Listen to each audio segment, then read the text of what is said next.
عزیز طلباء و طالبات، السلام علیکم۔ گلستان اردو چینل میں آپ سب کو خوش آمدید کہتے ہیں اور یہ امید کرتے ہیں کہ آپ سب بخیریت ہوں گے۔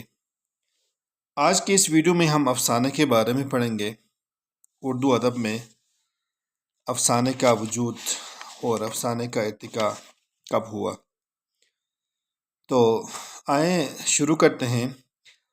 انسان کو جن چیزوں سے شروع سے دلچسپی رہی ان میں قصہ کہانی بھی ہے۔ قصہ کہانی انسان کی قدیم ترین تفریحات میں سے ہے۔ وقت گزاری کے اس ذریعے نے مختلف شکلیں اختیار کیں۔ قدیم ترین تہذیبوں میں قصے کہانی کی جس شکل نے سب سے پہلے ترقی پائی وہ یا تو مختصر حکایت تھی یا ڈرامہ۔ اس کے بعد نہایت لمبی کہانی داستان وجود میں آئی۔ داستان کے بعد داستان سے کسی قدر مختصر ناول کا رواج ہوا۔ ناول کے بعد مختصر افسانے نے جنم لیا۔ ناول کی ایک شکل ناولٹ کہلاتا ہے اور مختصر افسانے کی ایک قسم طویل یا مختصر افسانہ۔ کہانی کی یہ تمام شکلیں اپنی شکل و صورت، اپنے ڈھانچے اور سانچے، ضخامت اور طوالت، سادگی اور پیچیدگی، زبان اور بیان، ادبی خوبیوں اور فنی خصوصیات کے ساتھ ایک دوسرے سے مختلف ہیں۔ ناول اور ڈرامے سے متعلق گزشتہ ویڈیو میں ہم لوگوں نے پڑھ لیا ہے۔ اب ہم آتے ہیں کہ مختصر افسانہ کیا ہے، اس کی امتیازی خصوصیات کیا ہیں، وہ داستان، ناول اور ڈرامے سے کن معنوں میں مختلف ہے، اردو ادب میں مختصر افسانے کی ابتدا کب ہوئی اور اب تک اس نے ارتقاء کی کتنی منازل طے کی ہیں۔ اپنے ارتقائی سفر میں اردو افسانہ کن روایتوں اور تجربوں سے گزارا یا گزر رہا ہے۔ مختصر افسانے کے سلسلے میں ان سوالات اور ان کے جوابات سے واقفیت ضروری ہے۔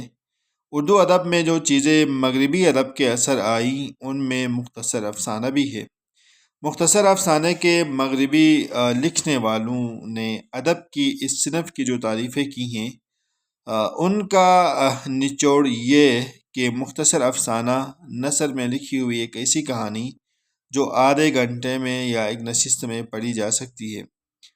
اس میں زندگی کا کوئی ایک رخ یا کسی کردار کے دو ایک پہلو دکھائے جاتے ہیں۔ وہ نہ صرف داستان جیسی لمبی کہانی کے مقابلے میں بلکہ ناول اور ڈرامے کے مقابلے میں بڑی مختصر کہانی کی حیثیت رکھتا ہے۔ داستان میں قصے کے اندر قصے ہوتے ہیں، ناول میں ایک شخص یا ایک خاندان کی پوری زندگی دکھائی جا سکتی ہے۔ ڈرامے میں ناول کی طرح بڑی گنجائش ہوتی ہے، لیکن مختصر افسانہ زندگی کی چند جھلکیاں دکھاتا ہے اور ان جھلکیوں کے ذریعے کسی ایک تاثر کو نمایاں کرنا چاہتا ہے۔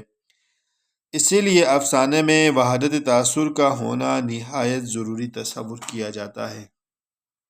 ناول اور ڈرامے کی طرح مختصر افسانے میں بھی پلاٹ ہوتا ہے۔ پلاٹ سے مراد ایسا واقعہ ایسے واقعات کا سلسلہ جو آپس میں علت اور معلول یعنی سبب اور نتیجے کا تعلق رکھتے ہیں۔ مثلا اگر ایک دن رانی مر گئی اور اس کے صدمے کے اثر سے راجہ مر گیا تو یہ واقعہ پلاٹ کہلائے گا۔ لیکن اگر اس واقعے کو یوں بیان کر دیا جاتا کہ ایک دن رانی مر گئی پھر راجہ مر گیا تو اس واقعے کو پلاٹ نہیں کہہ سکتے، کیونکہ رانی اور راجہ کی موت کے درمیان سبب اور نتیجے کا تعلق نہیں دکھایا گیا۔ ڈرامے اور ناول ہی کی طرح مختصر افسانے کا پلاٹ میں بھی کچھ اشخاص کے ذریعے یہ عمل میں آتا ہے۔ ان اشخاص کو کردار کہتے ہیں۔ ناول اور ڈرامے میں کرداروں کی تعداد خاصی بڑی ہوتی ہے، جبکہ مختصر افسانے میں کم سے کم کرداروں سے کام لیا جاتا ہے اور اس میں کردار نگاری نہایت محدود ہوتی ہے۔ ناول اور ڈرامے کے اہم کردار اپنی شخصیت کی تفصیل کے ساتھ پیش کیے جاتے ہیں۔ مختصر افسانے میں کردار کے صرف دو ایک گوشوں کو روشنی میں لایا جاتا ہے۔ ڈرامے اور ناول کی طرح افسانے میں کبھی پلاٹ زیادہ اہم ہوتا ہے اور کبھی کردار۔ اس کے معنی یہ ہے کہ کسی افسانے میں کردار پلاٹ کے گرد گھومتے ہیں اور کسی افسانے میں پلاٹ کردار کے گرد یعنی کبھی کردار پلاٹ کے مطابق ہوتے ہیں اور کبھی پلاٹ کردار کے مطابق۔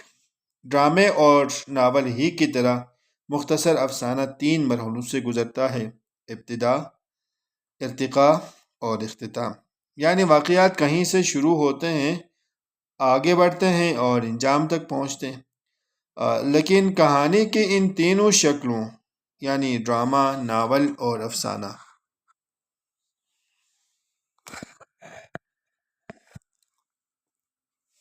ان تین شکلوں میں یہ ضروری نہیں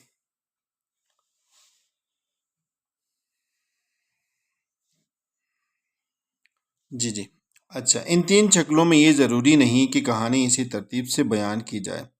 یہ بھی ممکن ہے کہ کہانی بیچ سے یا آخری حصے سے شروع کر کے اسے آغاز کی طرف لایا جائے۔ آپ نے اسی طریقے کا استعمال فلموں میں دیکھا ہوگا۔ اس طریقے کو انگریزی میں فلش بیک کہتے ہیں، جس کے معنی میں اچانک کہانی کے پچھلے حصے کو دکھانا۔ ڈرامے میں ساری باتیں مکالمے کے ذریعے بیان کی جاتی ہیں۔ ناول اور مختصر افسانے میں مکالمات ضرورت کے مطابق استعمال کیا جاتا ہے، ساتھ ہی ساتھ بیانیے سے کام لیا جاتا ہے۔ بیانیے سے مراد مصنف کی طرف سے واقعات و حالات کا بیان مکالمے کا کردار کی شخصیت اور حیثیت کے مطابق ہونا ضروری ہے۔ ایسا نہیں ہونا چاہیے کہ کردار تو ہے ان پڑھ اور اس کی گفتگو ہے نہایت عالمانہ۔ شخصیت اور حیثیت کے مطابق ہونا یہ ضروری ہے۔ مکالمے سے کردار نگاری میں بڑی مدد لی جاتی ہے۔ کردار کی زبان سے جو الفاظ ادا ہوتے ہیں وہ نہ صرف اس کی شخصیت بلکہ دوسرے کرداروں کی شخصیتوں کو بھی بے نقاب کرتے ہیں۔ ان الفاظ سے کرداروں کے مزاج، میلان، ذہنیت اور ذوق کا اچھی طرح اندازہ کیا جا سکتا ہے۔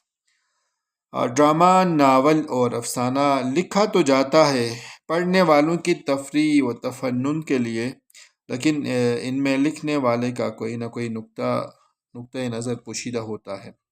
یعنی ڈرامہ نگار، ناول نگار اور افسانہ نگار کہانی کے پردے میں انسانی زندگی اور انسانی فطرت کی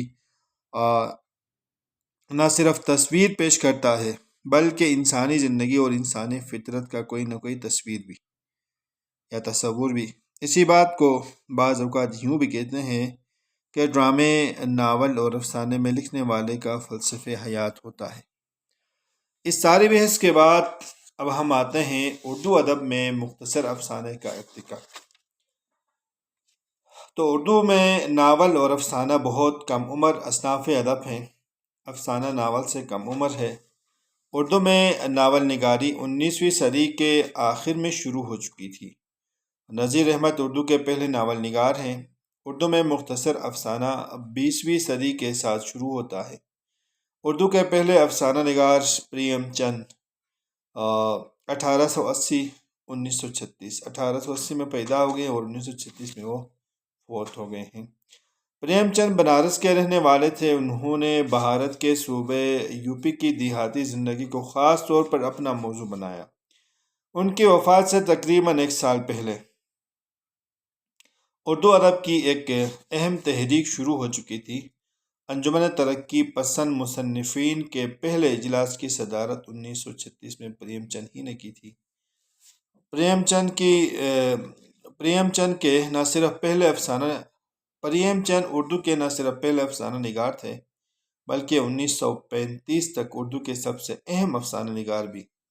ترقی پسند تحریک کے زیر اثر اردو ادب کی جن صنفوں نے نمایاں ترقی کی ان میں مختصر افسانہ سر فہرست ہے، اور پریم چند کے بعد اردو کے جس افسانہ نگار کا نام شہرت اور مقبولیت میں سب سے آگے بڑھ گیا وہ ترقی پسند افسانہ نگار کرشن چندر کا نام ہے، جنہوں نے افسانے میں بہت سے تجربے کیے اور بہت سے موضوعات پر بے شمار افسانے لکھے۔ ان کے افسانے پڑھنے والوں میں بے حد مقبول ہوئے۔ گو اس کے معنی یہ نہیں کہ فنی مرتبے کے اعتبار سے وہ اپنے تمام معاصرین سے بلند تر ہیں۔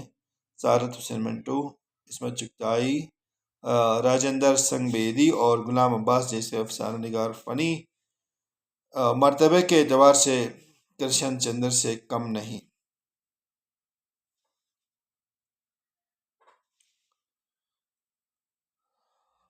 ترقی پسند تحریک کے بانیوں میں سے بعض نے انگارے کے نام سے افسانوں کا ایک مجموعہ شائع کیا ہے، جن میں پروفیسر احمد علی، ڈاکٹر رشید جہاں اور محمود الظفر کے افسانے تھے۔ افسانوں کے اس مجموعے نے بڑا ہنگامہ برپا کیا۔ لوگ اس بے باکی اور صاف گوئی کی تاب نہ لا سکے۔ انگارے کے افسانوں کی امتیازی خصوصیت تھی۔ ترقی پسند تحریک کے ابتدائی دور میں پروفیسر احمد علی، ڈاکٹر اختر حسین رائے پوری، حیات اللہ انصاری وغیرہ افسانہ نگاری کی حیثیت سے ابھرے۔ ان کے بعد کرشن چندر، راجندر سنگھ بیدی، عصمت چغتائی، سعادت حسین منٹو، غلام عباس حسن عسکری، ممتاز مفتی، اختر اور رینوی، سہیل عظیم آبادی، اپندر ناتھ، دیوندر ستیارتھی، بلونت سنگھ، مہندر ناتھ، احمد ندیم قاسمی، قرۃ العین حیدر، خواجہ احمد عباس، عزیز احمد۔ غرض کے افسانہ نگاروں کا ایک کارواں سامنے آتا چلا گیا۔ مختصر افسانے کی صنف بے حد مقبول ہوتی چلی گئی۔ ترقی پسند تحریک کے شروع میں کئی سال تک ہر نئے ادیب اور شاعر کو ترقی پسند سمجھا گیا۔ بعد میں یعنی قیام پاکستان کے بعد کئی ادیبوں اور شاعروں کو غیر ترقی پسند قرار دے کر ترقی پسندوں کے حلقے سے خارج کر دیا گیا، اور ترقی پسند رسالوں میں ان کی تحریروں کی اشاعت پر پابندی بھی عائد کر دی گئی۔ افسانہ نگاروں میں سعادت حسین منٹو، حسن عسکری، ممتاز مفتی، قرۃ العین حیدر، ممتاز شیریں، عزیز احمد اور انتظار حسین وغیرہ خاص طور پر رجعت پسند قرار دیے گئے، اور ان کے افسانوں پر ترقی پسند رسالوں کے دروازے بند کر دیے گئے۔ کچھ افسانہ نگار ایسے بھی تھے جن کا ترقی پسند تحریک سے کوئی تعلق نہ تھا، مگر وہ اپنے زمانے کے اچھے اور مقبول افسانہ نگاروں میں سے تھے۔ مثلاً اختر انصاری، حجاب امتیاز علی، رفیق حسین وغیرہ نے اردو میں جانوروں کے جذبات و نفسیات سے متعلق بہترین افسانہ لکھے۔ قیام پاکستان کے بعد جن پرانے افسانہ نگاروں کے قد و قامت میں اضافہ ہوا، ان میں سعادت حسین منٹو، عزیز احمد، احمد ندیم قاسمی، قرۃ العین حیدر، ممتاز شیریں، قدرت اللہ شہاب اور خدیجہ مستور، حاجرہ مسرور، شوکت صدیقی وغیرہ خاص طور پر قابل ذکر ہیں۔ نئے افسانہ نگاروں میں انتظار حسین، اشفاق احمد، مرزا عدیب، تسنیم سلیم، جمیلہ ہاشمی، انور سجاد، مسعود مفتی، آغا بابر، رضیہ فصیح، بیگم اختر جمال، غلام مستقل نقوی اور منشایات وغیرہ وغیرہ یہ نمایاں ہیں اور نمایاں تر ہوتے جا رہے ہیں۔ ادھر چند سال کے اندر اردو ادب میں علامتی افسانے اور تجریدی افسانے افسانہ نگاروں کی دلچسپی کا مرکز بن گئے ہیں۔ اسی طرح کے افسانے لکھنے والوں میں انتظار حسین، مسعود اشر، رشید امجد، مرزا حامد بیگ، مظہر السلام، رخسانہ صولت وغیرہ توجہ حاصل کر رہے ہیں۔ علامت نگاری اور تجرید نگاری اردو افسانے کا جدید ترین رجحان جو پاکستان اور بھارت کے نئے افسانہ نگاروں میں پائے جاتے ہیں۔ داستان میں خیالی باتیں زیادہ ہوتی ہیں، اس کے برعکس ناول اور افسانے میں زندگی کی حقیقی تصویریں زیادہ ملتی ہیں۔ ناول اور افسانہ انسانی تہذیب کے اس دور کی پیداوار ہے جب انسان کے اندر تخیل پرستی سے زیادہ حقیقت پسندی آ گئی۔ اسی لیے ناول اور افسانے کی ابتدا حقیقت نگاری سے ہوئی۔ حقیقت نگاری کے معنی زندگی کے سماجی، سیاسی اور معاشی مسائل کا بیان ہے۔ عزیز طلباء و طالبات، آج کی اس ویڈیو میں ہم نے مختصر افسانہ اور اردو ادب میں مختصر افسانے کے ارتقاء کے بارے میں ہم نے پڑھ لیا۔ امید کرتے ہیں آپ کو یہ ویڈیو ضرور پسند آئے گی اور معلوماتی اور دلچسپ ویڈیو ہوگی۔ اسی طرح کی دیگر ویڈیو سے استفادہ کرنے کے لیے آپ ہمارے ساتھ جڑے رہیے۔ خاص طور پہ گلستان اردو چینل کو سبسکرائب کریں تاکہ ہر نئی آنے والی ویڈیو سے آپ استفادہ کریں گے۔ اور انشاءاللہ اگلی ویڈیوز میں کسی افسانہ نگار کے افسانے کو بھی بیان کریں گے۔ تب تک کے لیے ہمیں اجازت دیجیے، ملتے ہیں ایک نئی ویڈیو کے ساتھ۔ اللہ نگہبان۔